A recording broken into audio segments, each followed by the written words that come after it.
Good morning, good morning, good morning. Welcome to Morning Meta. I am yours truly, Travis Spencer. I'm Camilla Crawley. Camilla, it is Thursday. It's time for community conversations. And that's right. And before we get into our conversation, we're going to start with our grounding practice. Okay. And then we'll set the intention for today, have our centering thought, and then we'll see what we'll talk about. Okay. Sounds like a plan. All right, let's get started with our grounding. So, first, I just want to invite you to find a comfortable position, relax yourself as best you can, and let's just start by grounding through the feet if that's possible for you. So I want to invite you just to really dig your feet into the ground right now so you can feel your feet and bring your attention there. Next, shift that attention from your feet to your bottom. And again, notice the body, how it is connected to maybe the seat you're on, or if you're leaning against something, notice that connection. Now that we have a sense of being stable and rooted, let's go to the breath.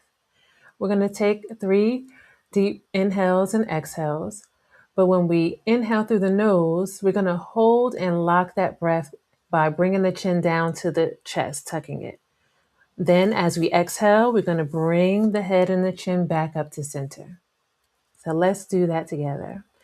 Inhale in through the nose. Lock it by bringing the chin down to the chest. And exhale as you bring the head and the chin up to center. Again, inhale through the nose. Lock the chin into the chest as you hold that inhale. And exhale as you bring the chin and the head up to center. One more time, inhaling through the nose. Lock the chin to the chest. And exhale on the way back up to center. All right. I enjoyed that. Yeah. Little exercise for the neck there. Little movement. So good people, we're going to set our intention for today. We're going to use a sentence stem. My intention for today is. And then you add on whatever your intention is for today. So let's begin. My intention for today is.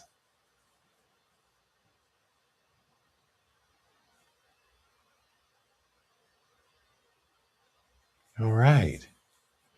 Now the invitation is to release that intention and to move throughout your day, being as present as you can in knowing the intention, but not holding so tightly to that intention. Always a great reminder. Mm-hmm. Now for our centering thought. This quote today says, "We need to learn a new way to be with one another as part of the work we do to uplift humanity. We have assumed all kinds of inner and outer postures about how we are supposed to be because there was no healing after Africans were removed from slavery on paper." Mm. You got to read that Oh, I twice. was waiting. You already know that's too nice. It's too nice. The centering thought says, "We need to learn a new way to be with one another as part of the work we do to uplift humanity. We have assumed all kinds of inner and outer postures about how we are supposed to be because there was no healing after Africans were removed from slavery on paper." This is a quote by Erica Huggins, human rights activist, poet, educator, former Black Panther member, and political prisoner. So that quote is making me think about a question for our conversation today, because this is talking about we need to learn a new way to be with one another as part of the work we do to uplift humanity. And I was thinking about this practice of mindfulness. Mm-hmm. In my opinion, this is a practice of going inward. So even with this quote, finding a new way to be, I feel like it starts with yourself. Mm-hmm. So even when it says, okay, we need to find a new way to be with one another, well, first, can you find a new way to be with yourself? Mm-hmm. And so my question is, what do you think is one thing that we can begin to either become aware of or start doing to um, begin having a new way of being with ourselves? Mm. That's a beautiful question. And I think the first thing that comes to me is authenticity. So being able to be honest with ourselves, to be able to be aware of how we're truly showing up in the world for ourselves and for others, and being able to own that, even when it's not pleasant, even when there is room for accountability and improvement, to be able to be authentic. I often believe that, well, not I often believe, I do believe that when you begin looking at the healing process, it is a there is a need for authenticity, to be able to know what's out of balance, because we talk about healing as being healing as a process of coming back into balance mentally, physically, emotional, spiritually. And spiritual is also social. Um, so when you look at it from that angle, being authentic to all those aspects of yourself. So how are you truly feeling? You know, what how's your emotional well-being truly?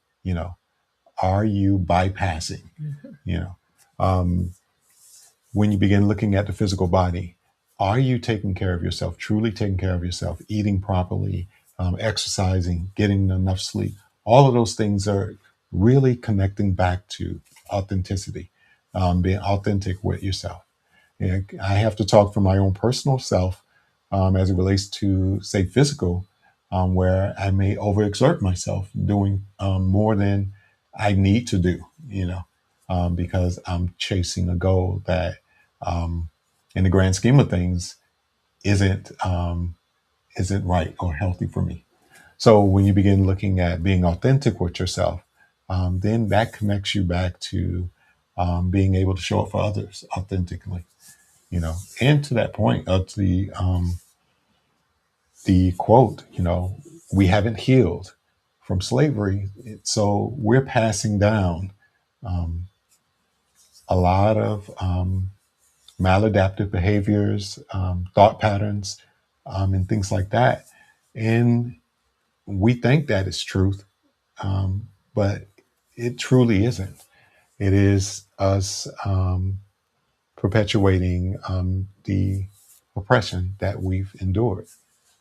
So my belief is that authenticity, being able to show up for yourself first in that way, purely and honestly, can support you in showing up the same way for others.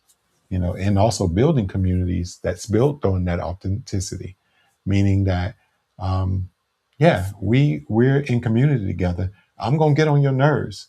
I may say something to upset you or hurt you, but we're not dismissing and getting rid of each other because of it.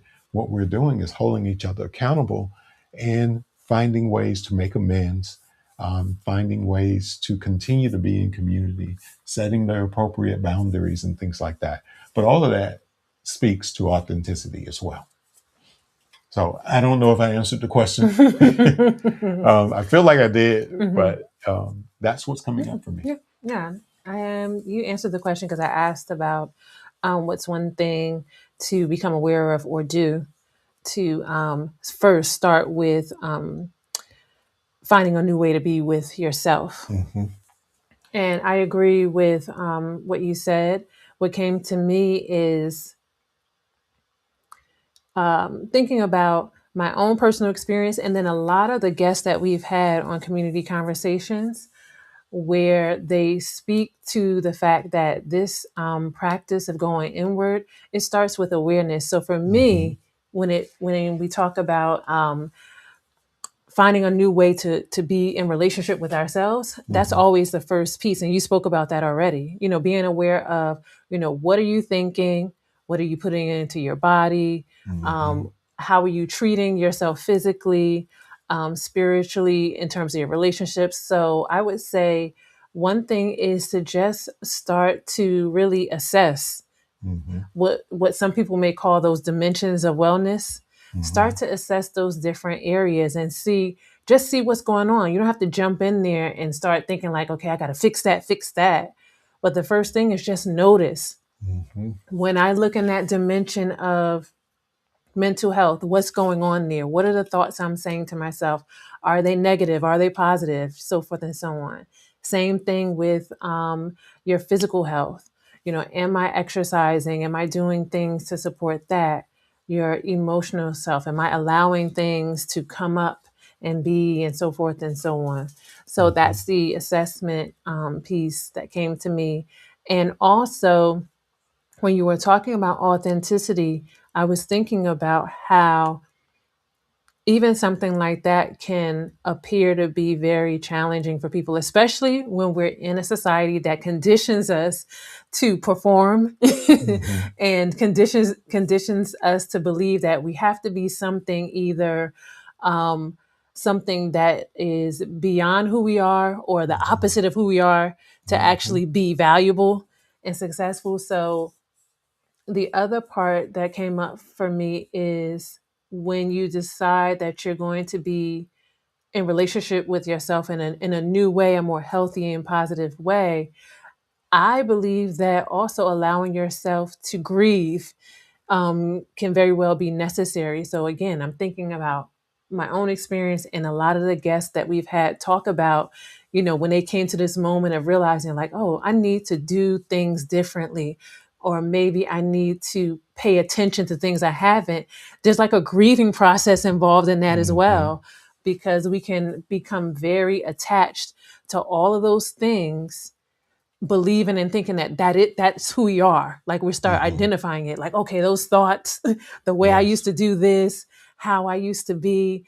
And then when we start to realize like the best thing for me in this moment moving forward is to let a lot of that stuff Mm-hmm. go, I think to this point of being in relationship with yourself in a new way means now allow that grieving process to happen, Mm-hmm. whatever that looks like for you, Mm-hmm. as well. So those are just a couple of things that came up for me when thinking about this. And to kind of put it out there to our audience and summarize, I would say um, assessing assessing your holistic health, Mm-hmm. looking at those dimensions. That's a nice place to start. And Mm-hmm. remember, when you start that, it's not about fixing immediately. It's just noticing. Just take some time just to notice the Mm-hmm. authenticity piece, and authenticity coupled with grace and compassion, because that might mean that you need to allow yourself to grieve, to Mm-hmm. really feel everything that surrounds your releasing of things as you come into a new relationship with yourself. And I think Mm-hmm. also, to your point of what you're saying, the third thing is community. Having the awareness that once you step into that, on that path of like, I'm going to have a new relationship with myself, as you start to make those shifts, to me, it naturally goes into what this quote says about being in relationship with others in a new way. I think that Mm-hmm. automatically comes when you start to become being in relationship with yourself in a new way. So I wanted to try to summarize that up, Mm-hmm. and that's where I'm going to end there. But any final thoughts or anything for you from you? I think that's an excellent summation of this topic. I think my final thought is that all of what we're doing, that we're supporting you in with morning meta, the practices, is compassion practices. It all can fall under the umbrella of compassion practice. building awareness, like what you were talking about, creating that authentic relationship with yourself and others. All of these things are so that you can begin to embody compassion, and you move throughout the rest of your life, moving from this point forward. If you haven't done this, or if you're not already on this path, moving from this point forward, being compassionate with yourself, and everything that you do comes with a layer of compassion connected to it. So that's what we're here to support you with. And this question, I think, speaks to that. Being with yourself first, authentic, healing yourself, you know, releasing those things that no longer serve you. And trust me, enslavement and oppression and all of the things that we've learned and embodied, there's an embodiment of oppression, ideals and ways of thinking. There's an embodiment of that I find in myself and in many people that I encounter that are Black folk. So being able to release those things and move forward. So, what's our call to action? Our call to action, good people, is to begin to contemplate. So for those who journal, or you have a practice similar to what we do here every day, if you have your own particular practice, I want to invite you just to sit silently and think about what does your authentic self look like? If you can envision yourself authentically showing up in your life for yourself and for others, what does that look like? I like that. And I want to invite everyone out there, if you're open to it, put that in the comments as well. Mm-hmm. If you have some thoughts about what your authentic self looks and feels like, share it with us in the comments. We love to read the comments that you all are sharing with us here.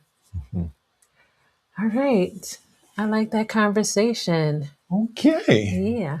Then we're going to wrap it up, and we're going to tell you, like always, we are starting each day grounded, intentional, and connected.